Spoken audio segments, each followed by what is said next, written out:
que se llama Plataforma Mal, que es de donde surge el nombre Casa Mal.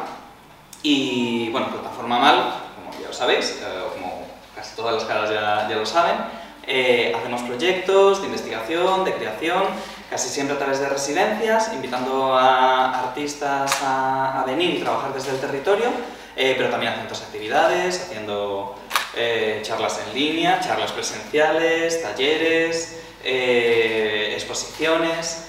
Y desde hace unos años, desde 2020, una de las líneas de trabajo ha llevado el título de ¿Cómo vivir en una zona de sacrificio?, que era una pregunta que nos hacíamos a raíz de los proyectos de prospección minera que se estaban... de los proyectos de prospección minera que se estaban planteando en Extremadura, y nos planteábamos bueno, cómo relacionarnos con las zonas de sacrificio que estaban empezando a surgir. Entonces hicimos una serie de vídeos y talleres online. También fue el tiempo como de confinamiento, lo hicimos en colaboración con un espacio de Argentina, que de ahí venía la conversación sobre las zonas de sacrificio. Y la pregunta de cómo vivir en una zona de sacrificio realmente era una pregunta que surgió hablando con las compañeras de Patio On, que es este espacio en la Patagonia Austral, la ciudad de Río Gallegos, y le decíamos, bueno, las zonas de sacrificio nos dicen que son zonas de extracción y son zonas donde no hay vida, pero bueno, vivís en una zona que es una zona que se lleva extrayendo y convertida en zona de sacrificio desde hace casi un siglo. Si hay vida, ¿cómo se vive en una zona de sacrificio y cómo revertir también ese discurso del desierto y de las zonas sacrificadas para el desarrollo de otras? Entonces, bueno, hicimos una serie de estas actividades y de pequeños vídeos que se hicieron para el 6º Encuentro de Cultura y Ciudadanía que organiza el Ministerio de Cultura. Y bueno, fue también una línea que permitió luego hacer otra serie de actividades.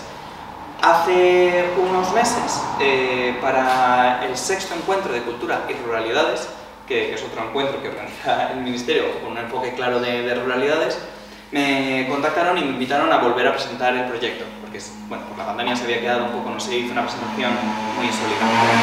Entonces fue un momento como de repensarlo y surgió una pregunta que era de cómo esos proyectos que en 2019-2020 se hablaba de esos proyectos mineros no estaban llegando a aterrizar, pero sí que estaban alterando la forma de relacionarse con el territorio. O sea, habían entrado, puede que la mina todavía no estuviese, pero estaba en nuestro imaginario. Y de pronto estaban como viviendo como figuras espectrales, como figuras que estaban, la zona de sacrificio estaba alrededor, sin llegar a materializarse, pero ya alterando. Entonces, bueno, de esa pregunta, tampoco me voy a extender mucho más, porque luego lo podemos comentar después de mostrar el vídeo. Pero de esa pregunta surgió el hacer un vídeo que cerrase el proceso, que sirviese para presentarlo de nuevo en el encuentro, que fue en Cuenca el pasado junio, y que ahora traemos aquí, también porque se hizo con apoyo de la Fundación Maimona. Y una de las razones por las que planteábamos también que la Fundación Maimona tenía que apoyarlo es porque es un proyecto que se ha hecho casi en su totalidad, esta última parte en su totalidad, desde Los Santos, con todo un equipo de aquí, aunque hemos grabado en otras partes de Extremadura. Y lo último que me queda para comentar, y ya me dejo de extender de esta parte, es que ahora estamos haciendo un puente. Estamos haciendo un puente entre lo que ha sido el cómo vivir en una zona de sacrificio, este proyecto, que es un proyecto más que he estado haciendo yo a través de textos, que lo hemos extendido luego con actividades como para los relojes. Pero ahora estamos empezando otro nuevo proyecto que se llama Ramas, Arte y Tecnología desde lo Rural, que empezamos hoy, que hoy es la primera actividad, y que se va a estar desarrollando hasta noviembre. En noviembre realmente va a ser la parte gruesa, y luego las presentaciones serán después, y que continúa esta pregunta sobre cuál es la huella material de las tecnologías digitales, cómo está cambiando la forma del territorio, pero también la forma de percibir el territorio. preguntándonos por, bueno, por la zona de sacrificio, pero también el imaginario del teletrabajo o del imaginario de Amazon, de que podemos acceder a cualquier cosa, cómo eso está cambiando la forma de vivir los pueblos. Y es un proyecto al que hemos invitado a 6 artistas para hacer una residencia, bueno, trabajar visitando el territorio, y desde cosas como concretas. Casi todo el proyecto lo vamos a desarrollar desde Valverde de Burguillos. Va a ser el epicentro. Casamal va a ser un espacio satélite, y también Teatro Virigay. De hecho, es un proyecto que se presenta a través de Teatro Virigay. Y ya me estoy enrollando mucho. Y la invitación a Lucas, que luego podemos... Yo no soy artista, lo siento. Bueno, también este proyecto invitamos a 6 artistas, pero también queríamos invitar a otra serie de personas a hablar desde sus experiencias sobre esta serie de preguntas. Entonces lo que hemos planteado es que yo me calle y deje de hablar. Presentamos el vídeo, que es como el estreno aquí en Los Santos. Es un cortometraje, un vídeo ensayo de 10 minutos. Y luego daré pie a Lucas, y simbólicamente ese dar pie va a ser el cierre de un proyecto y la apertura de ramas. Y no digo nada más. Apagamos la luz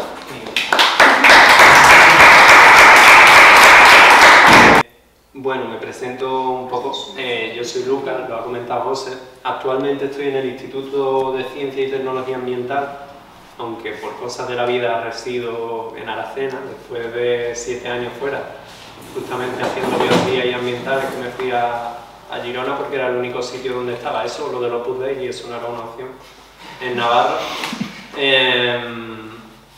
Pues justamente volví al pueblo por circunstancias familiares, y eso también lleva a que iniciara este proyecto de tesis en torno a las zonas de sacrificio y en torno a ese paisaje que yo estaba acostumbrado a ver cuando iba a la playa, ¿no? Creo que, partiendo del concepto este de zona de sacrificio, me vaya a perdonar el rollo teórico, pero bueno, a mí me servía a la hora de afrontar la tesis como para entender mi territorio, ¿no?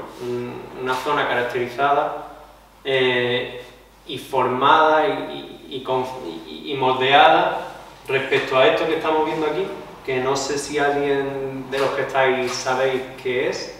Río Tinto. Sí, sí. Es el entorno de Río Tinto, justamente es una mina abandonada, y lo que aparece ahí, esa tonalidad gris, justamente es la pirita, la que hace que históricamente, de hecho la minería en Huelva se remonta hace en torno a unos 5.000 años, estaban los tartesos, luego los romanos. Ya llegaron a profundizar los romanos 200 metros, que a mí es una cosa que me sorprendió mucho, que el sistema de galerías que habían hecho incluso. Pero bueno, fue sobre todo a partir de la revolución industrial y la llegada del capital externo, como nos suele pasar. Los ingleses, ¿verdad? Los ingleses, ¿no? Ingleses y franceses. Realmente los ingleses son los más famosos, que son los que abren Río Tinto, pero los franceses llegaron incluso antes que los ingleses. Pues es lo que ha conformado este paisaje marciano, muchas veces, que nos lleva a plantearnos, por un lado mi tesis, y por otro lado esta experiencia que os vengo a exponer de la Rio Tinto Field School. Es un nombre que le pusimos en inglés, pero bueno, en definitiva lo llamamos el espejo rojo del antropoceno, ahora profundizaré en eso, pero que no solo transforma, o parto yo de ahí, que no solo transforma esta zona de aquí, de la cuenca minera, y justamente donde nace el Río Tinto, que nace donde actualmente está la mina de Río Tinto que aparecía en el vídeo. El cauce actual está muy modificado por la explotación minera, pero que eso realmente es la línea de partida a lo que han sido transformaciones del territorio, de generación de zonas de sacrificio, de daños pasados y daños presentes que encontramos a lo largo de todo el recorrido, desde el nacimiento del Río Tinto hasta la desembocadura, que además tiene la suerte o la desgracia de ser el lugar desde donde sale Colón hace 500 años hacia la conquista, descubrimiento de las Indias o barbarie, llamémoslo como queramos. Me paro un poco en esto de espejos rojos de antropoceno y zona de sacrificio, Zona de sacrificio es un término que se empieza a utilizar en los años 80, sobre todo en Estados Unidos, que luego se traspasa a Latinoamérica y ha tenido siempre esas dos vertientes, pero es un término que realmente lo genera el propio gobierno. Es una zona de los Apalaches donde se extraía carbón y que directamente se entendía que se tenía que sacrificar en pos del desarrollo del Estado, de la nación.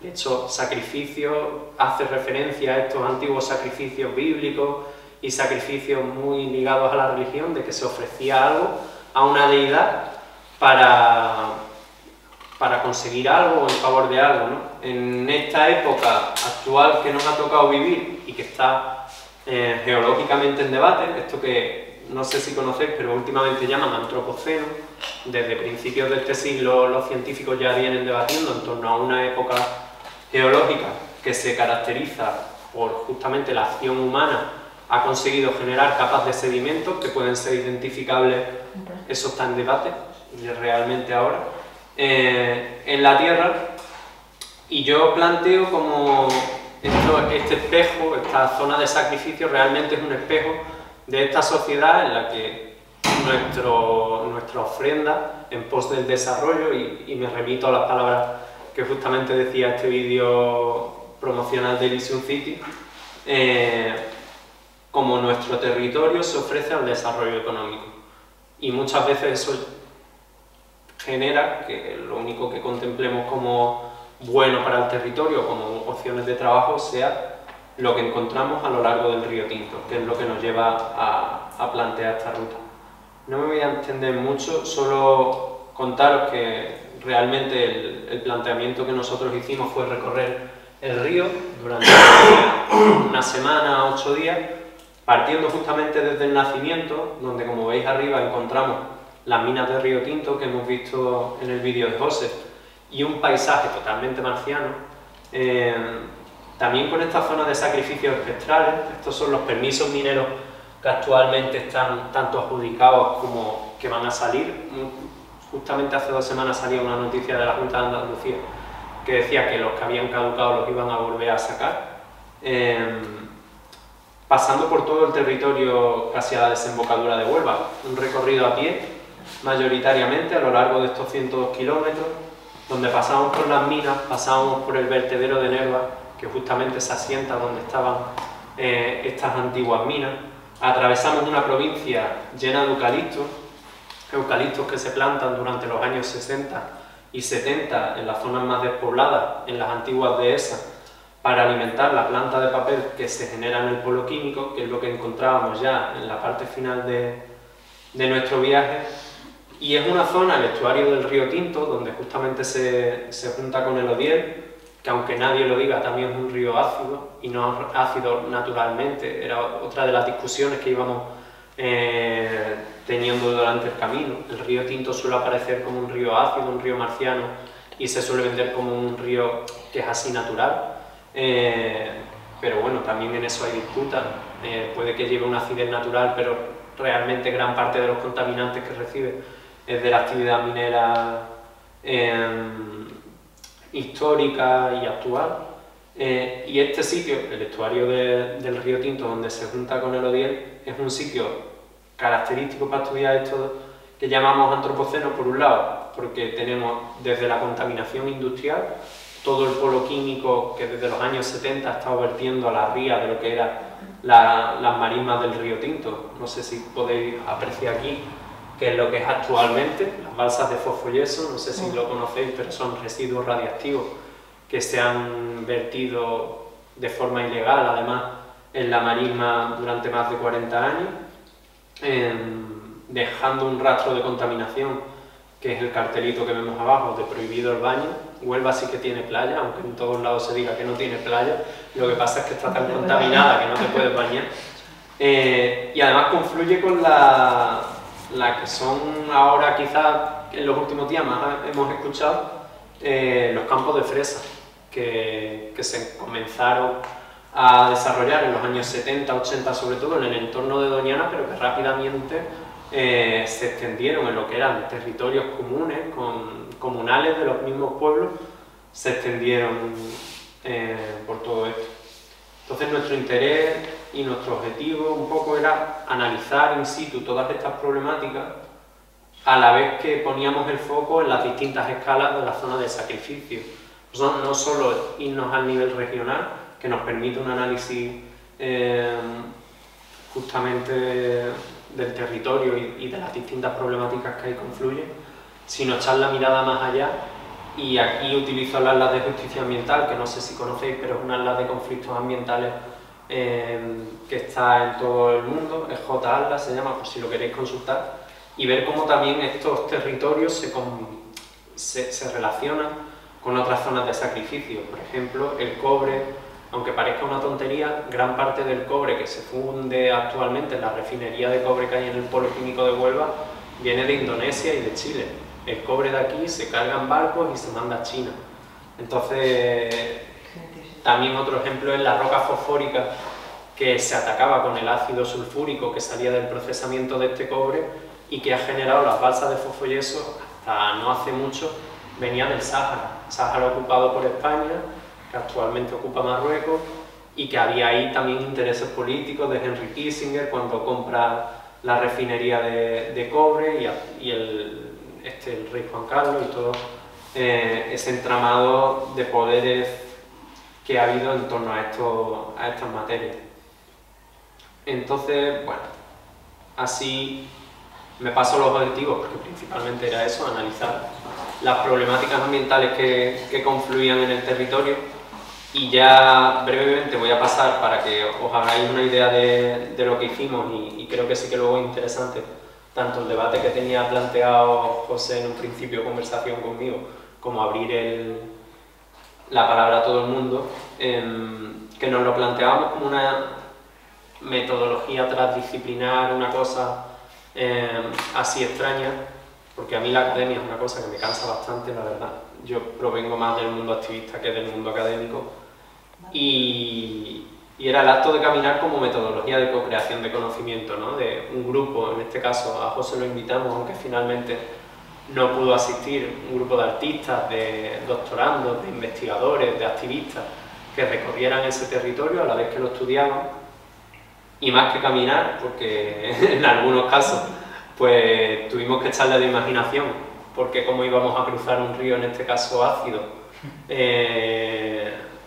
en el que no nos atrevíamos a bañarnos, pues bueno, tuvimos que cargar con una barquita hinchable durante 15 kilómetros para poder atravesar el único sitio donde teníamos que atravesar el río, o finalmente en kayak, en la última parte del río, donde las marismas están totalmente contaminadas, pues bueno, veíamos los pegotones de basura que había prácticamente en todo lo que es el final del río. Luego la etnografía, una técnica que se utiliza sobre todo en la antropología, que es mezclarse con la gente del territorio. Estábamos hablando en todo momento con las personas que habitan ese territorio. Aquí justamente nos congregamos en Berrocal, que es un pueblo muy pequeñito, no sé si conocéis la convivencia rural de Berrocal, pero os lo recomiendo, es un evento que se hace todos los años creo que es el último fin de semana de abril, donde los jóvenes del pueblo realizan un concierto y una convivencia ahí justamente en el Mirador del Tinto, y es un pueblo que se caracteriza sobre todo, al igual que muchos otros pueblos de estas zonas rurales, por la despoblación que ha sufrido en los últimos años. Esto se ve acrecentado por un gran incendio que hubo en los años 2000, arrasa los bosques de Alcornoque, que era el principal sustento del pueblo, y bueno, estas personas, Abel, que es este chico calvo que está aquí, justamente está empezando un negocio de apicultura, y Elvira y María están con una cooperativa feminista de educación que también la están intentando tirar para adelante, y nos contaban un poco su experiencia. Justamente en este pueblo tuvimos que sacar a la Virgen, porque estas cosas que pasan, que no hay gente en el pueblo ni para sacar a la Virgen, pues tuvimos que sacar a la Virgen esa noche, a la patrona. Luego pues nos íbamos encontrando con las personas activistas, personas como Juan Romero, este personaje de la camiseta naranja, que llevan 40 años. Él nos contaba que había empezado con mi edad a militar en Ecologistas en Acción y desde entonces peleando por cosas como el vertedero de Nerva, que aunque no lo he comentado, él ha venido aquí de hecho a dar charlas en la zona de Salvatierra, porque es un vertedero que montaron con la excusa de que solo iban a coger residuos del triángulo Huelva-Sevilla-Cádiz, que también se conoce como el triángulo de la muerte, porque es donde más nivel de cáncer hay de todo el Estado español.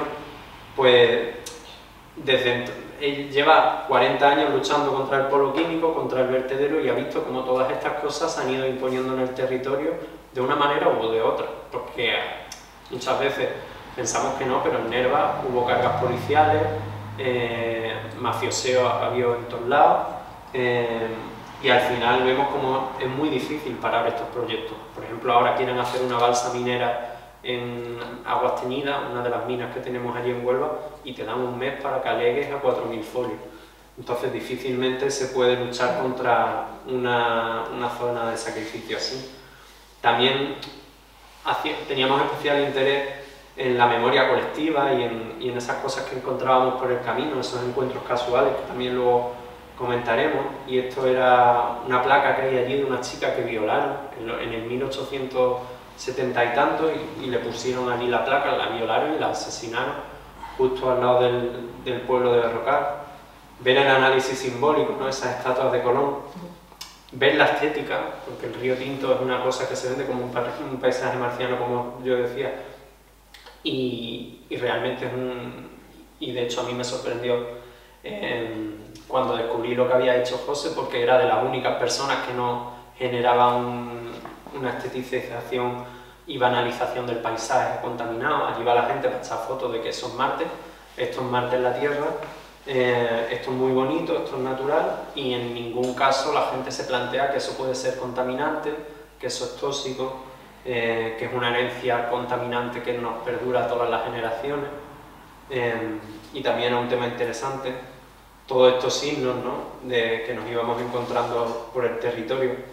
También lo vemos como una experiencia de conocimiento in situ que te permite sentir el territorio en muchos casos, ¿no? Aquí abajo está la fábrica de cemento de Niebla y se escuchaba a 5 kilómetros cuando veníamos andando. Pasamos también por una granja de pavos y la peste a 2 kilómetros. Visitamos los museos, tanto el museo oficial, y ahí hicimos como un análisis también de las narrativas hegemónicas y contrahegemónicas, como el museo que personas como Fran están intentando impulsar, un museo etnográfico Casa Matilde, donde se pone en valor los usos que se hacían en esos territorios antes a la minería y en los primeros años de la minería, porque muchas veces parece que la minería ha llegado allí y lleva toda la vida, pero realmente el Cerro Salomón, antes de que fuera un agujero, era un cerro, y en la zona del Río Tinto antes había huertos, había encinas, había otra vegetación, y eso personas como Fran, con pocos recursos y en la casa de su abuela, lo están intentando sacar para adelante. Y bueno, una actividad que sí que hicimos y valoramos muy positivamente y que nos permitía como registrar todo este paso por el territorio fue la cartografía. Cogimos imágenes satélite y con papel vegetal encima pudimos ir cartografiando todas estas sensaciones, todos estos símbolos, todas estas percepciones del territorio y los discursos que íbamos obteniendo, y con esto luego se quiere elaborar como un mapa que muestre nuestra realidad, nuestra vivencia de esa semana, ¿no? Científica muchas veces se llama sentir pensar, como vivir el territorio y todas las emociones que te surgen cuando estás recorriendo estos lugares. También lo valoramos como una experiencia enriquecedora, no solo por lo que veíamos y por lo que nos encontrábamos, sino por lo que los mismos participantes aportaban al recorrido. En este caso Nina, que es una chica serbia, que justamente Río Tinto, la empresa minera que se crea con los ingleses aquí para explotar las minas de Río Tinto en el 1880 y tanto, justamente esa empresa, que actualmente es la segunda empresa más grande del mundo en cuanto a minería, ahora en Serbia quiere hacer una mina para litio. Entonces, como también establecer estos puentes entre los distintos participantes.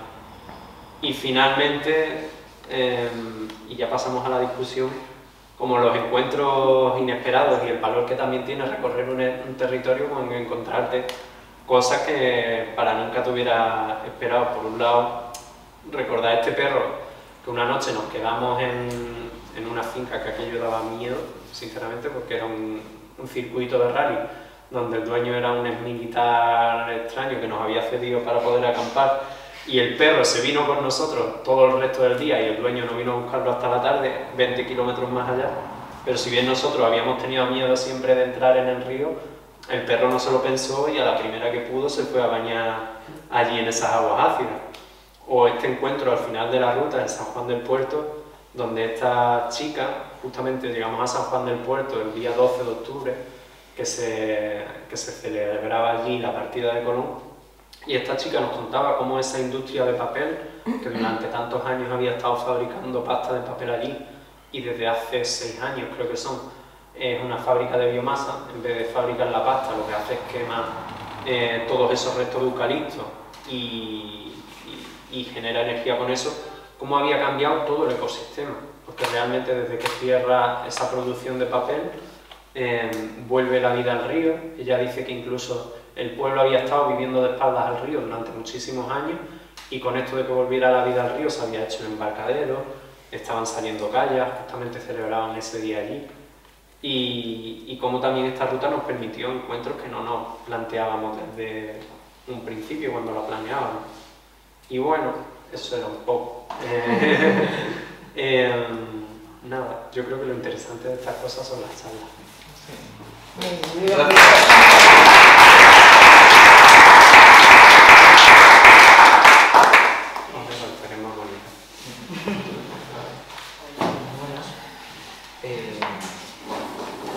Abrimos pie a quien quiera comentar, preguntar, charlar. Yo lo primero que te quería preguntar es, has comentado... Yo me siento, me quedo de pie o... ¿Cómo te pida el poema? Pero me siento, pero no de cara al fuego, porque si no va a ser... Ya, lo que podemos hacer es... Como quita el foco ya. Vamos a hacer así y hacemos una cosa más circular. Si queréis acercaros. Parece una tertulia de estas que había de libros en la tele antes. Sí, pues si acercáis a más circular, evitamos dar tanta de modo tertulia. Bueno, no, que te quería preguntar primero. Ese ejercicio que estabais haciendo con los mapas, que no sé si he entendido que eso va a dar un resultado que se va a poder dar a conocer, que se va a poder contar, porque realmente lo que te quería preguntar es que cuáles son, ahora que ha pasado casi un año, qué ha quedado de esa experiencia y si te planteas continuarla y repetirla. A ver, idealmente sí, porque sobre todo lo que nos dimos cuenta es que sirve a nivel pedagógico mucho lo de bajar al terreno, sobre todo en la academia, que principalmente la gente que venía era de un contexto... Me voy a poner aquí porque si no te vas a romper el cuello. Como que principalmente la gente que venía era de un contexto académico, y muchas veces se ve en la teoría o se ve desde casa, incluso ahora me pongo en la piel de muchos de los que podemos estar aquí, se ven unos lugares, o por ejemplo ves a Río Tinto en el vídeo que tú muestras, y esa experiencia sensitiva es totalmente diferente cuando vas allí, porque es un paisaje que sorprende mucho, es un paisaje que cada día a las 3 de la tarde suena una alarma como si estuviéramos en la guerra, suena una voladura, se produce una explosión, se levanta una gran nube de polvo y suena otra alarma. Eso se repite cada día. El agua es ácida, los ruidos están presentes, y sin embargo la población es muy dependiente de eso, no hay una contestación social. Entonces, aunque me he desviado totalmente de tu pregunta, yo lo repetiría, porque creo que como experiencia pedagógica, tanto para la gente que estudia esas problemáticas como para personas como tú y otras que podéis estar aquí, que os dedicáis al arte, yo creo que es una experiencia bastante chula. Y después sobre el mapa, pues es muy complejo digitalizarlo, que era la idea inicial que teníamos, porque imagínate, son 13 personas, cada cual con unas percepciones diferentes. Además recogíamos tanto las sensaciones que nos diera el territorio. Por ejemplo, estas aguas óxidas tienen un fuerte olor a azufre, como huevos podridos, pues eso lo íbamos recogiendo. Por otro lado, los discursos hegemónicos, es decir, no lo he comentado porque tampoco sé hasta qué punto profundizar, pero allí el discurso hegemónico es: esto es patrimonio minero, esto es el valor, el trabajo de nuestras generaciones pasadas, que se ha dejado la piel aquí, y esto es... Y hay que protegerlo. Y hay que protegerlo. A la vez, eso ha generado una privatización del territorio muy heavy, porque cuando llega allí la compañía inglesa, compra todo. De hecho, el pueblo era propiedad de la empresa, el pueblo se destruye y se rehace otro pueblo, que es el actual Minas de Río Tinto. El antiguo Minas de Río Tinto está donde actualmente está ese agujero minero, y actualmente es la Fundación Río Tinto la que controla todo el conglomerado turístico de eso. Eso tiene un precio, tú no puedes entrar, tú no puedes atravesar caminos públicos, tú no puedes acceder a la vez a ese patrimonio que a ti te han vendido como es lo bonito de tu comarca. En esta zona pasa una cosa que a mí me llama mucho la atención, que es que en Nerva, en Río Tinto, los pueblos de la cuenca minera, hay mucha gente que pinta y las estampas principales son la mina, son los colores de la mina, porque son colores muy impresionantes. Y estas fotos me flipan cuatro coloridades. Pero a mí no se me ocurriría decir que esto es un paisaje bello y tal, tampoco porque no me he criado allí. Yo soy de Aracena, estoy un poco más al norte, pero no sé por dónde iba José. Lo de digitalizar la Claro, fotografía que es complicado. Claro, y por otro lado también recogíamos los discursos contrahegemónicos, en el sentido de lo que nos decían estas personas activistas que nos acompañaban por el territorio, ¿no? De decir, yo qué sé, vivencias mismas, las luchas que han tenido durante muchos años allí en el territorio. Elvira, una mujer que históricamente había militado en el movimiento antivertedero, 20 años después nos decía: yo no entro en esa tienda, porque cuando nos manifestábamos, que estuvieron más de 1 año y medio manifestándose cada día en la puerta del ayuntamiento, una vez vinieron a pegar palos, le bajaron la persiana y le dijeron: aquí no os metáis, cuando se iban a refugiar, y ese conflicto sigue abierto en el pueblo. Entonces, también creo que es interesante cuando analizamos esto de zonas de sacrificio, y a mí me gustaba mucho esto que dices tú de zonas de sacrificio espectrales, que están, que no, quizás, cómo las del pasado interactúan con el presente y cómo eso además conforma cómo vemos el futuro.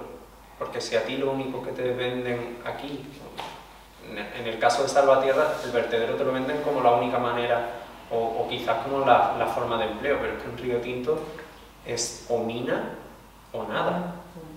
De hecho, el mensaje de Navidad de la alcaldesa del año pasado en Río Tinto era: no hay Río Tinto sin mina, no hay mina sin Río Tinto. Entonces ya están ligando a esa actividad extractiva histórica todo el futuro de la comarca y cómo se va a desarrollar la comarca. Ahora con el tema de Doñana lo vemos igualmente claro. Si la única manera de desarrollar, valga la redundancia y la crítica que se pueda establecer a la palabra desarrollo, la comarca de Doñana pasa por agotar las aguas de ese acuífero, pasa por agotar y cargarse el parque natural y el parque nacional, ¿qué forma de desarrollo es eso? Pero sin embargo en las instituciones no se están planteando discursos alternativos, la única visión que existe es esa. Entonces yo creo que también vivir el territorio in situ te permite vislumbrar estas cosas, intentar trazar futuros alternativos, aunque sea muy difícil. Realmente el futuro alternativo es pelear por que se restaure lo que se ha destruido y porque proyectos pequeños, que son pequeños realmente, como este apicultor o como Elvira y María, que llevan a cabo esta cooperativa feminista, sean vistos como alternativa de desarrollo dentro del mismo lugar, y no cosas tan antiguas, vamos, que la apicultura es una labor que se ha llevado haciendo allí históricamente y la ganadería es una labor que se ha hecho históricamente, y que antes a las fresas ahí había olivos, había frutales y había otros cultivos, aunque todo el conglomerado actual borre todo ese pasado. Ahí está para hoy soltado. No, muy interesante, mucha. Bueno, hay una cosa que aparte me parece muy interesante que le has comentado y que estaba ahí y que me parece fundamental de trabajar la estética. La estética es la relación de cómo percibimos, es la relación entre los cuerpos, es cómo lo percibimos, de cómo si esto se percibe como algo peligroso, como algo bello o algo atractivo, que es la relación también con otros territorios. Y es algo que es más difícil de percibir sin tener unos conocimientos o sin tener unas prácticas estéticas previas que te predisponen para ello. Me refiero a cuando vas andando, a mí me voló la cabeza cuando entendí eso de que claro, que no había una línea recta entre la extracción de cobre de Río Tinto y la industria que lo está procesando ese cobre, no hay una línea recta. Hay un zigzag muy complicado porque eso va a otro sitio y va a otro sitio.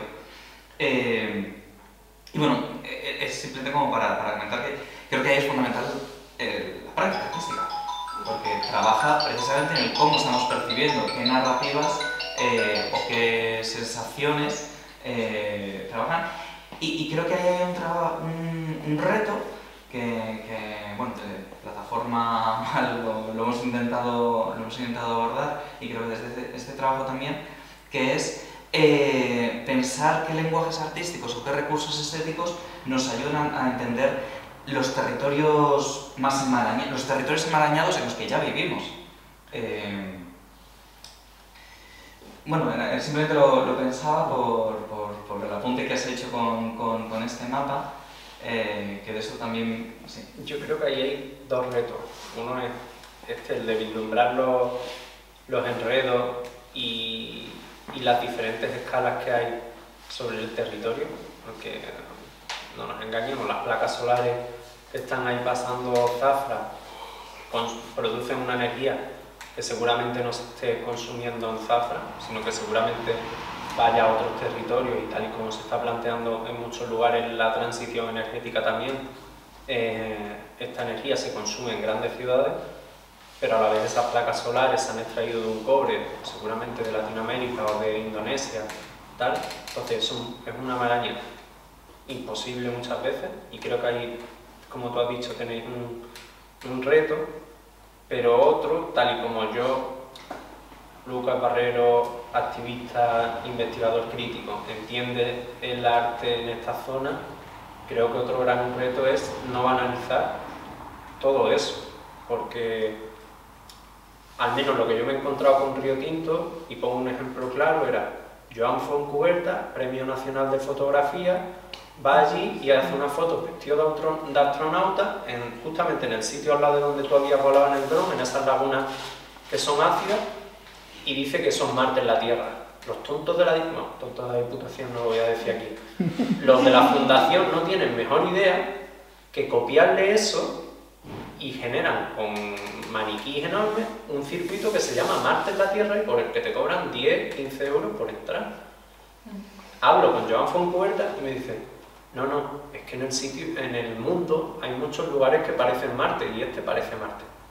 Lo que Joan Fontcuberta no entiende o no quiere ver o no vislumbra, después de que lo hayan paseado los de la Diputación por toda la provincia de Huelva comiendo jamón y gamba, es que eso se parece a Marte porque ahí durante 5.000 años, y especialmente durante los últimos 150 años, se ha estado explotando el territorio en favor de la riqueza de personas que no habitaban ese territorio, por las que muchas personas también han muerto y por las que en muchos lugares no volverán a ser lo que son. Porque aunque Río Tinto sea rojo, hay muchos ríos ácidos en Huelva, no solo Río Tinto. Entonces yo creo que es otro reto, y esto me pongo en plan crítico a echarte la bronca. No, yo sé que tú no eres... Este reto es una responsabilidad que no hay que evitar.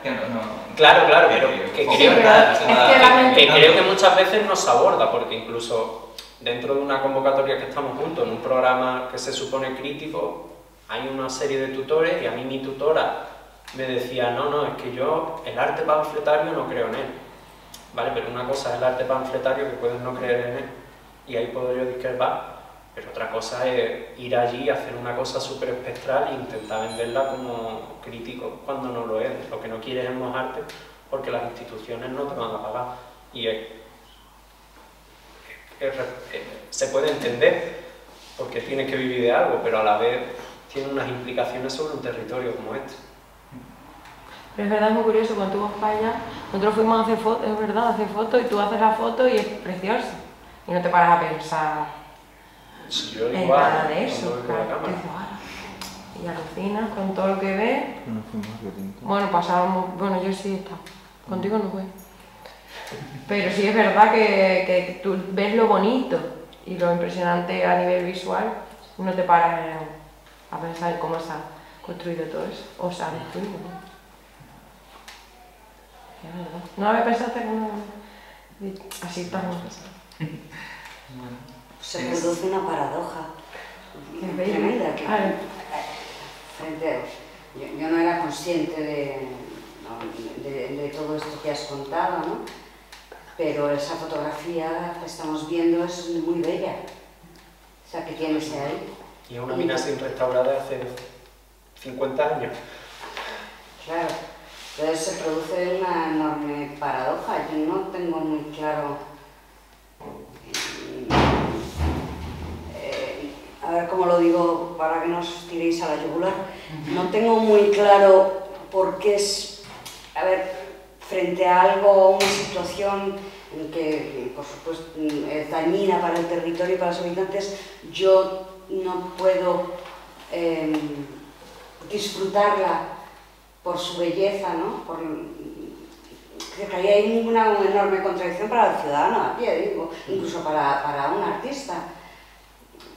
Porque la realidad es la que es, ¿no? No la hemos causado nosotros, digo, en ese momento nosotros. Entiendo a la activista que va contra esto y que lo quiere hacer visible para hacer consciente a la ciudadanía de lo que hay, pero ¿qué alternativa hay? El cobre que sale de ahí, si no sale de ahí el cobre, ¿qué es lo que ocurre? Seguramente lo traigan de otro lado.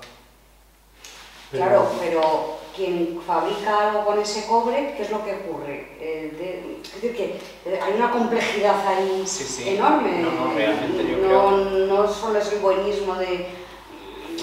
No. Claro. Eso tal cual. Y yo creo que también lo que te brinda una experiencia de una ruta como esta es plantearte esas cosas in situ. Porque en el discurso actual de las empresas mineras, que también es un discurso moldeado y optimizado para lo que es, se dice justamente esto, es que si no se extrae de aquí, se va a extraer de otros lugares con peores condiciones. Yo ahí, por lo que abogo, realmente es por plantearse, vale, ¿para qué estamos extrayendo ese cobre? ¿Y cuán necesario es? ¿Y cómo nos relacionamos en el día a día para que se extraiga así? ¿Realmente necesitamos que se extraiga tanto? ¿Realmente? Y sobre lo del arte, hombre, yo iba más por lo de Joan Fontcuberta, que realmente sí que son Marte en la Tierra y no profundizar en eso me parece una banalización. Yo soy el primero que va ahí y piensa que esa foto es bonita. Entonces creo que es un reto, porque es lo sublime y lo bonito de la contaminación.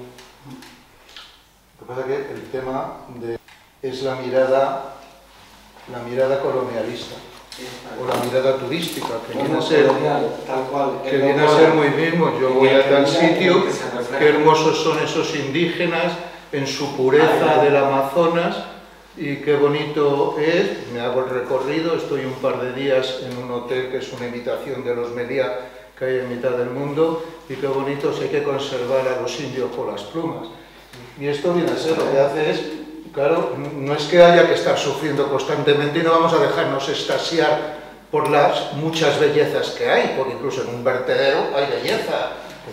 La belleza y el éxtasis estético puede surgir de muchas maneras, pero lleva razón, es que la mirada colonialista y la mirada del turista es una mirada depredadora. Pero Y no puedes caer en la ingenuidad de yo no sé nada de esto ni soy de aquí. Pero fíjate que en el arte colonial siempre tú tienes un contrapunto que es el verdaderamente sangrante, que es el arte colonial hecho por el colonizado. Es decir, claro, el naif es arte colonial, pero bien interiorizado por el nativo que ha sido objetivado, ¿no? Y eso en las tierras del sur nos pasa en todos lados. Aquí tenemos un arte, una mirada colonial extractiva desde fuera que nos reduce y nos objetiva de una manera muy concreta sobre la que está construida el discurso de qué es España y el discurso de qué es Europa. Y luego está el eco en el colonial que quiere ser como el colonizador y entonces replica y se hace feliz siendo el intérprete local de la otra mirada. O sea, y eso ocurre en todos los ámbitos, hasta los congresos científicos. Tú fíjate en los congresos científicos el rol que te dan en cualquier ámbito al que viene de aquí es: hombre, tú no me vengas con grandes teorías generales, que no es tu lugar. Tu lugar es, ¿por qué no aplicas esta mirada, esta teoría general a tu realidad concreta? Que eso nos va a molar mucho. Y entonces hay toda una industria académica dedicada a la traducción de las grandes miradas de fuera sobre la realidad local, en vez de intentar entender el mundo desde la realidad local, lo que hace es entender la realidad local desde las miradas colonizadoras del mundo. Y eso es lo que nos ha definido a los extremeños, a los andaluces, a los murcianos, a los manchegos, durante los últimos 200, bueno, desde los últimos 500 años. Básicamente, esa mirada y muchas de las cosas que consideramos artesanía, tradición, cosas súper andaluzas, súper nuestras, súper extremeñas, ¿no? Al final son esas miradas coloniales aposentadas con esa patina de mugre tipo Taberca de Cádiz durante 800 años y ya la hemos considerado nuestra porque esa mugre nos ha tatuado y forma parte de lo que creemos que es nuestra identidad colectiva. Cuando vemos Joan Fontcuberta está haciendo exactamente lo mismo que ha hecho, perdonad que me enrolle, que yo sí soy un poquito panfletario. Lo mismo que ha hecho la burguesía catalana toda la vida, es decir, es el territorio sin personas. Somos Marte porque esto es un desierto, porque no somos personas. Y cuando vamos allí a currar, ¿tú has visto a Joan Fontcuberta haciendo de Sebastián Salgado con los obreros del Maremma alguna vez en su vida? No, porque no somos personas. Pero la gracia es que cuando la mirada colonial que nos niega como personas y como realidad humana llega aquí, llega la Junta de Andalucía, el patronato, la fundación y dice: a mí, y además lo vamos a hacer pero mejor.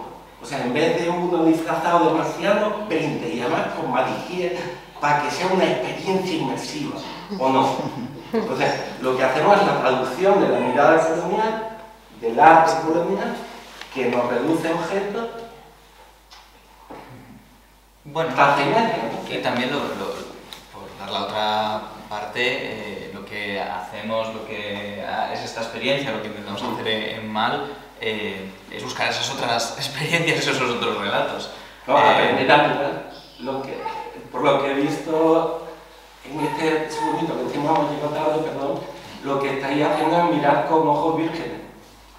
No aplicar un relato, sino mirar.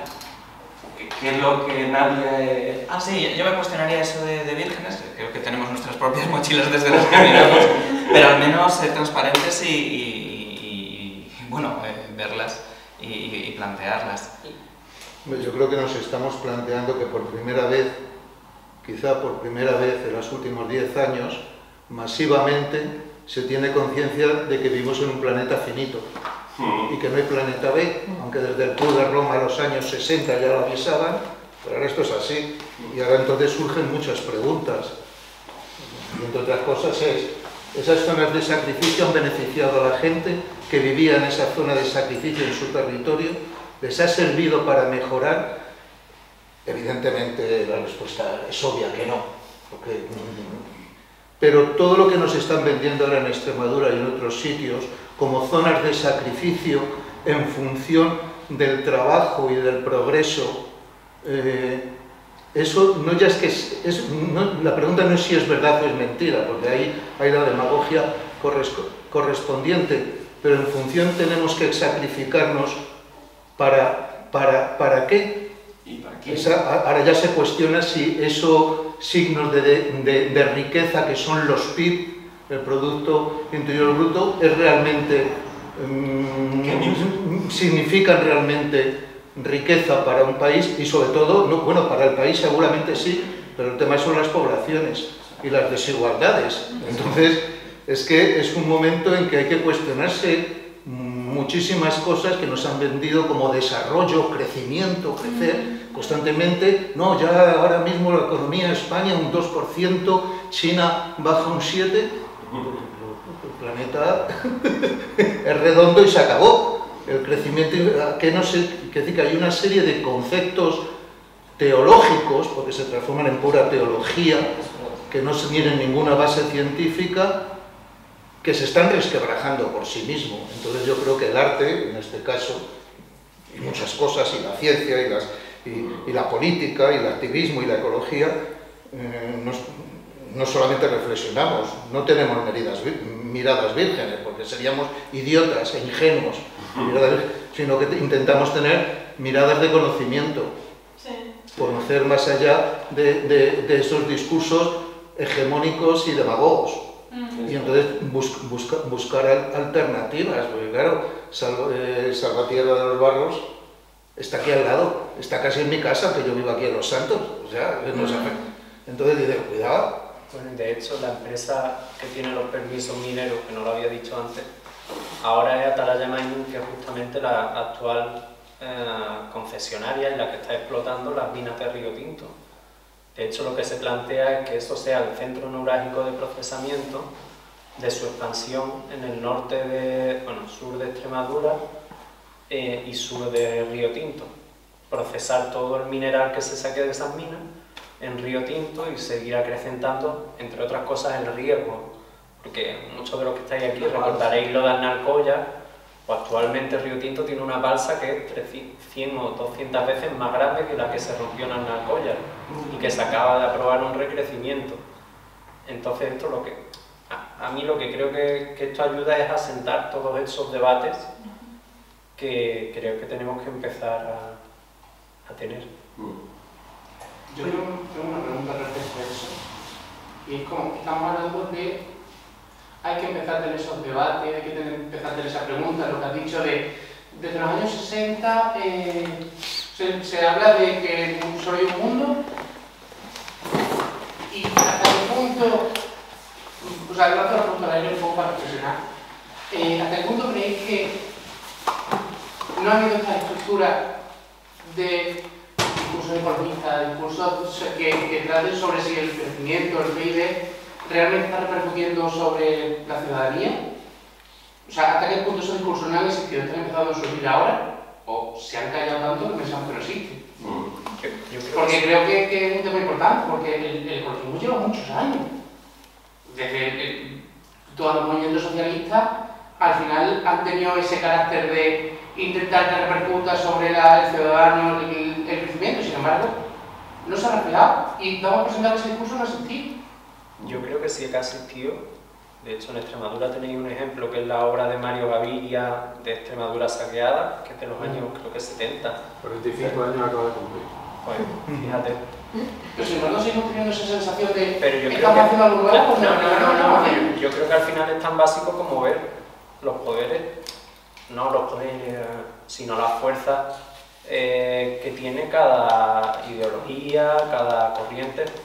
Yo, con un ejemplo práctico, en las últimas semana y media, y espero que no me salga aquí nadie, por favor, si alguien lo piensa, que se calle, me han salido 3 personas de los de no llueve porque las avionetas. Sí. No llueve porque las avionetas, no llueve porque las avionetas, que las veo pasar todos los días. Mira, perdona. Yo estoy en un grupo de profesores de secundaria, y creen en las avionetas, se supone, y cada 3x4 con 83. Y yo claro. Vamos a ver, les pregunto, explicarme a quién beneficia esto. Pues quiero entenderlo, ¿por qué pensáis todo esto? Quiero pues entender la cosa, que discursos como eso, discursos como el de van a demoler la presa, Mira, la mayoría son azudes. Aquí en Extremadura tenemos muchos azudes de piscinas naturales, pero no tenemos que olvidar que somos una especie más dentro de este sistema natural, y si tú pones un muro en mitad de un río, los peces no tiran para arriba, no desovan y no se reproducen. Así de claro. Pero bueno, a lo que iba. Realmente muchas de estas teorías tienen más peso en la sociedad actual que decir, mira, existe un consenso científico que dice que el cambio climático lo ha causado la forma de desarrollo del ser humano, teniendo en cuenta de que no todos los seres humanos han gastado lo mismo, y que esto hay que remediarlo. Y esto es así. Pues actualmente hay más poder en la gente, o yo creo que tienen más poder mediático y empresarial la gente que cree en lo central, la gente o que directamente no le interesa cambiar su forma de producción y de consumo, que en la gente ecologista. Otra cosa es que muchas veces las cosas no son fáciles. Una presa de 90 hectáreas, de 160 hectómetros cúbicos de residuos mineros, te dan un mes para que tú presentes las alegaciones a 4.000 folios de proyecto técnico. Entonces, es que por mucha fuerza que tenga, si somos 4 gatos, la mayoría en ecologistas en acción, si es que no hay manera técnica de cogerle los pies a eso. En Salvatierra, ¿por qué se ha parado el vertedero? Pues salió todo el mundo a la calle. Y ahí ha sido cuando, espera, que no habían entregado esto, que lo otro, pero hasta entonces se lo tenían callado. Y eso iba a tirar para adelante. Entonces yo ahí siempre abogo porque cada vez seamos todos más ecologistas. Pero ahí hay una cosa con interioridad. Estaba ayer leyendo el último libro de la Naomi Klein, que estaba muy gracioso, lo recomiendo mucho. Y lo que hacía era coger todos estos discursos de teoría de la conspiración, ¿no? Intentar entenderlo, intentar entender en qué momento se convierten en una imagen invertida, ciertamente artística en la realidad. Y lo que decía era, mira, si a ti te han explicado lo que es el capitalismo, ¿no? Si tú tienes una idea del capitalismo, cuando te enfrentas a estos problemas, dices, aquí hay una base material y la culpa es la palabra con C, capitalismo, ¿no? Y entiendes esas relaciones. Pero si a ti te han criado en Barbie, en el mundo de alegría y de color de los años 90, lo que fue el discurso hegemónico en los años 90, entonces no tienes la clave sistémica de esto. Y entonces, conspiración, ¿no? ¿Cómo encuentro eso, no? Y el tema también es decir, tú decías el Club de Roma, claro, es que cuando el Club de Roma a nadie se le caía los anillos por decir capitalismo, el propio el librito del Club de Roma lo usa 80 veces y culpa al capitalismo del consumo de recursos. Hoy tú mismo ahora, el ecologismo de hoy dice los humanos, la actividad humana. No, oye, que no hemos sido los humanos los que hemos creado el cambio climático, han sido los humanos organizados de una determinada manera por un sistema social que no existe en vacío, sino que tiene unos beneficiarios y que son los que, a ver, como nosotros somos los cascos del caballo que ellos montan. Entonces no digan, hombre, es que los cascos han arrasado el suelo. No, hombre, lo han arrasado dentro de un contexto.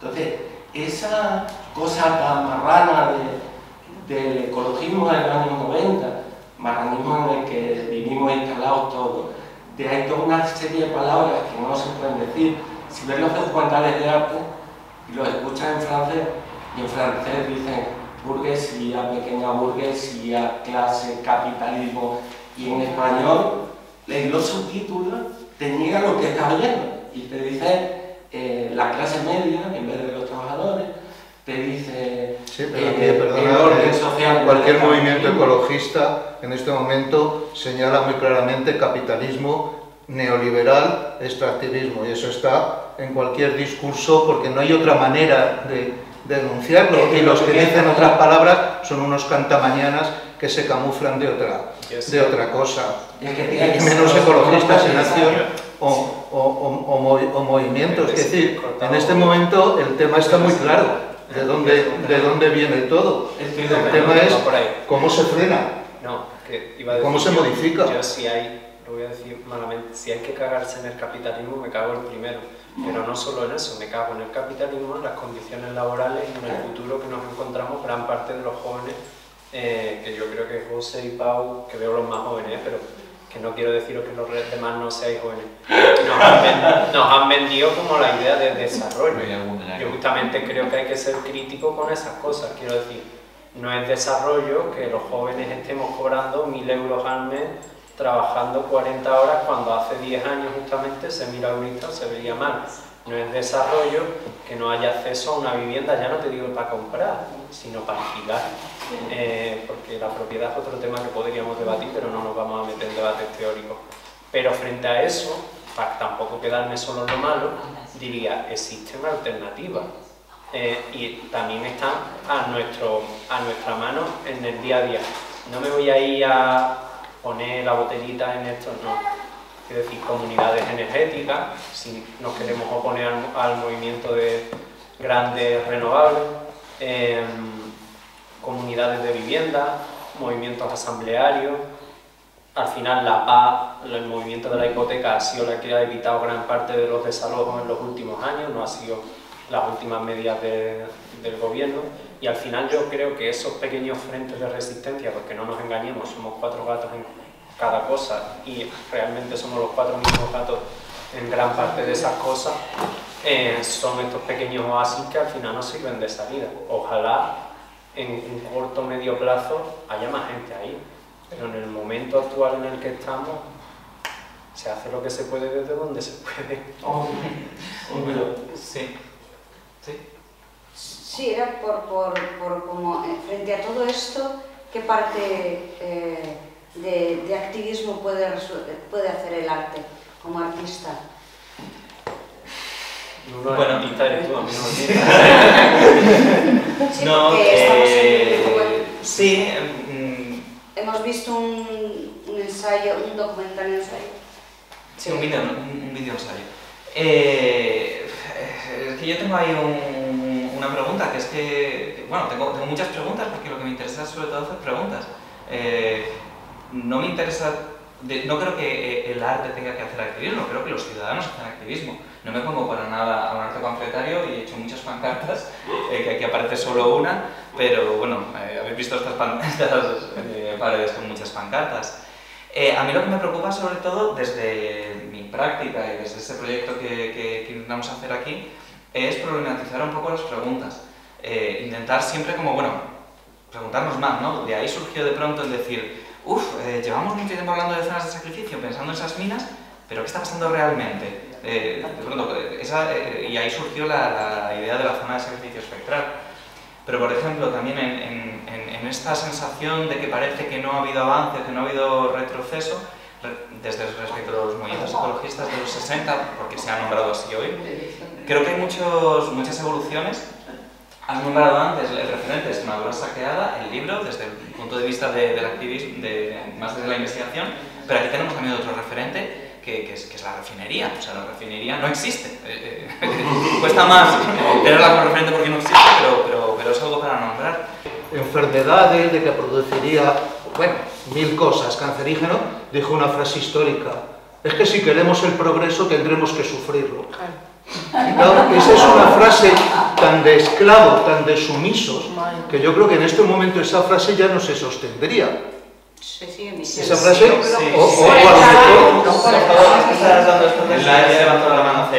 lo mejor... perdón, no, simplemente quiero decir que creo que la capacidad crítica hay que desarrollarlo, porque en este momento hay muy pocos espacios para la capacidad crítica. Que no somos un ahora, que hay una persona que ha levantado la mano hace un rato. No, quería como en función de lo que decía Carmen, creo que también, al menos desde el ejemplo, ¿no?, que lo estabas poniendo, una de las grandes problemáticas evidentemente es qué se puede hacer a nivel individual y a nivel colectivo desde el consumo, pero no es la única. Digo, yo por ejemplo, a mí en lo particular me interesa en general mucho más discutir los modos de producción, por cuestiones personales e ideológicas también, pero digo que son muchos frentes abiertos y que no todas las personas van a participar de los mismos frentes. O sea, en eso es como que yo siempre pienso lo mismo, es como, bueno, cada persona desde su trayectoria vital, ideológica, política y sensitiva, tiene como lugares donde hacer y que se hacen efectivamente. Lo que pasa es que, claro, yo creo que está este punto, a veces la sensación de soledad es tan grande, pero porque no nos damos cuenta de todo lo que se está haciendo y entornos que nos conocemos, quiero decir, personas que nos conocemos que hacen en distinto tipo de acciones sus granos de arena y creo que ahí hay un punto como interesante, al menos para mí, para pensar. Bueno, tenemos una serie de temas, digo, empezamos hablando de esto, pero tenemos los modos de producción, el consumo, digo, el ecologismo, son muchísimas cosas, muchísimas cosas, y ahí hay que, o sea, como que focalizar en qué es lo que queremos discutir cada vez que nos reunamos y qué queremos y si queremos tomar acción en torno a eso. Porque yo pongo en duda, digo, no en todos los lugares donde se discute eso todo el mundo quiere participar y tomar acción y lo que sea, pero a veces solamente es un espacio de discusión y ya está. Y lo último, que también como esto, creo que va en línea de lo que decía Agustín, como desde cada uno desde su lugar, no sé, yo lo pensaba y algo que lo ha mencionado por las instituciones, pero yo cuando veo estas cosas, lo primero que pienso es, bueno, yo como gestora cultural, en lo particular me interesaría discutir profesionalmente y con mi profesión cuáles son las políticas culturales de los territorios que avalan estos modos de producción, porque si el discurso hegemónico y dentro de las instituciones va en línea con estos procesos, a mí en lo particular, sinceramente, por ahí me interesa más meterme como por ahí de lleno que otro tipo de acciones, que las voy a respetar, las voy a apoyar y si puedo participar, participo. Pero, como claro, es un sinfín, no sé, mi opinión. No sé, es muy sintomático, ¿no? Como creo que casi todas las presentaciones que hacemos de proyectos de investigación y de arte que tratan temas muy diferentes, como la relación con tiempos que no están aquí, o la relación entre el cobre de Huelva o el de China, y lo plantean desde muchos puntos, siempre van a... La verdad es que las discusiones siempre se acaba hablando de lo mismo, y me parece que es muy sintomático de que hay una gran falta de espacios de discusión cívica, porque se llenan todo y parece que de pronto como que los espacios de arte y cultura deben suplir eso, y no, deben llenarse, deben llenarse de esos debates, pero tampoco pueden suplirlos, porque la ciudadanía es mucho más grande y debería haber muchos más espacios. No sé, lo comento como una reflexión simplemente. Que me parece estupendo de que se hable de esto y a ver, tratamos los temas que tratamos porque nos atraviesan y porque atraviesan, y es lógico que surjan estos temas, pero bueno, a mí me gustaría que esa continuación, ¿no? Esta cosa que estaba planteando Carmen, que perdón si antes ha sonado que no estaba de acuerdo, si estoy de acuerdo, no estoy de acuerdo con cómo lo estabas enunciando, pero creo que eso debería suceder también en otros lugares, porque esta actividad hoy tiene que terminar en algún momento. Pero estaría bien que estas discusiones y este paso de la discusión a la acción sucediese en otros espacios del pueblo, en otros espacios del territorio. Y público. Y aquí lo vamos a seguir haciendo, pero también debería haber un relevo desde otros campos. ¿Sí? Yo, por añadir, y Añade, ya cerramos. No, porque también lo que he expuesto, y a mí mismo dentro de la investigación me pasa, creo que son realidades bastante duras en el territorio y que nos hacen entrar en bastantes contradicciones. Yo soy el primero que ha venido de Cartagena aquí en coche.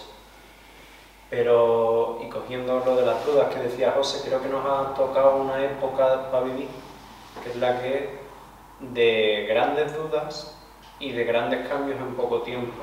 Yo una cosa que es muy visible y que este verano lo he visto claramente, es que yo hace 10 años salía en la bicicleta las tardes de verano. Este verano ha sido imposible, y el verano pasado fue imposible salir las tardes con la bicicleta, porque es que no es posible salir con 40 grados. Entonces, de una forma u otra, vamos a tener que irnos adaptando a esta realidad compleja que nos ha tocado vivir, y a la vez, yo desde mi postura ecologista, presionando desde las distintas formas que encuentre cada uno, que ahí sí que te animo, Carmen, a buscar las tuyas propias, las que te sientas más... Yo las tengo. Claro. Es que yo también soy ecologista y llevo muchos años ya militando en el ecologismo. Entonces, estupendo. Que no es una Pero historia... que creo que es eso, que cada cual desde su frente busque las alternativas, busque la manera, y que al final que hoy estemos aquí reunidos hablando de estos temas, yo creo que es lo más positivo que podemos sacar, porque de normal se habla más de los chemtrails y de los presas que de esto. Entonces yo me quedo con eso. Pues yo ahí tengo mis dudas, porque aquí esto es una reunión de convencidos. O sea, aquí seguro que nadie habla de chemtrails, pero los chemtrails se escuchan. Y yo creo que la reflexión está bien, pero es verdad que es muy fácil reflexionar y hacer un espacio crítico cuando no hay voces disonantes. Claro, pero yo trabajo en un ámbito de la agricultura y ahí la voz general es la contraria. Entonces ahí es donde digamos que habría que hacer un poco de pedagogía, que no sé cómo, la verdad, si lo supiera. Claro, pero yo creo que cada vez somos... Y es complicado. Es mi objetivo, que cada vez seamos más convencidos para que cuando nos encontremos con el de los chemtrails, en vez de decirle que porque yo los 3 últimos que me he encontrado esta semana, aquí, todo el tiempo, llega un momento en el que diga, mira, déjate de las avionetas, que las avionetas lo que te está quitando la lluvia es porque emiten muchas emisiones de gases de efecto invernadero, y esto pasa desde hace 50 años, que llegará un punto en el que tengamos que contestar a esas personas. Igualmente, que desde el feminismo yo creo que se está consiguiendo ya. Lo del beso de Rubiales hace un año era impensable que se fuera a formar la que salía ahora. Y efectivamente hace un año estaba igualmente mal que está ahora. Yo lo que espero es que en algún momento seamos capaces de tener una fuerza suficiente para que cuando se nos ponga alguien de los chemtrails, pero no de los chemtrails, porque la mayoría están un poquito volados, sino sí, de discusiones que te diga, no, es que esto es el desarrollo de tu comarca, como te está diciendo el anuncio de Elysium, digas, no, el desarrollo de mi comarca es Juan, Pepito, Manoli y tal, que sus ovejas llevan aquí 500 años pastando, han generado un ecosistema que se llama dehesa, es biodiverso, es sostenible y mantiene un patrimonio natural y cultural para las generaciones futuras, y esto es lo que es desarrollo para mi comarca. Yo, para mí, ojalá tenemos que llegar a ese punto. Hasta que lleguemos, pues bueno, pero si vamos hacia atrás siempre, es que ese optimismo, eso de que cada vez somos más... Optimismo no, es que como no peleemos... Es que somos cada vez menos... Carmen, optimismo no es que es lo que nos queda, por lo menos morir matando. Lo siento mucho, esa es mi percepción. Ya, pero no quiere decir que porque sea verdad. Yo llevo militando en ADN muchísimos años. Cada vez hay menos gente con ganas de comprometerse, cada vez hay menos gente que tiene ganas de salir a la calle a dar voces. No es cierto. Yo no es veo cierto. mi trayectoria vital, la mía vital, yo no puedo ver la tuya, ni la tuya, no, ni la pero otra. Entonces lo que yo observo... Hay una coordinadora de movimientos que se han concentrado hace muy poco en Cáceres. Es que no es lo que yo diga o digas tú, son los datos y los hechos. Que no es todo lo que deseamos, que siempre los movimientos son minoritarios. Es evidente, pero no es esa visión. Hablo de calle, y de calle lo que yo calle hablo también. es eso.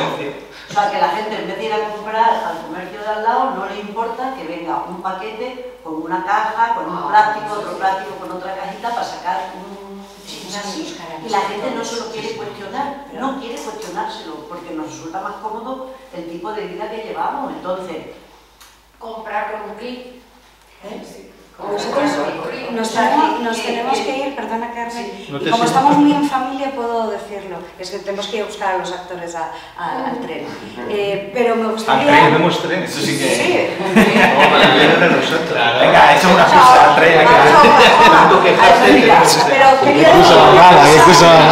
Como si hubiera tren en el... Quería decir una cosa porque ha dicho el principio... además el principio he dicho que se terminaba un proyecto, es una reflexión romántica lo que voy a hacer. Se terminaba un proyecto que era como vivir una zona de sacrificio y comenzaba Ramas. Y en el vídeo ensayo que hemos visto teníamos a María con Ángela en la dehesa. Y en ese transcurso y de repente tenemos una nueva generación que está ahí, que tenemos futuro y mucha esperanza. Así que muchas gracias, José, por todo y me parece muy bonito verte en y luego ver que Ángela compartía con nosotros.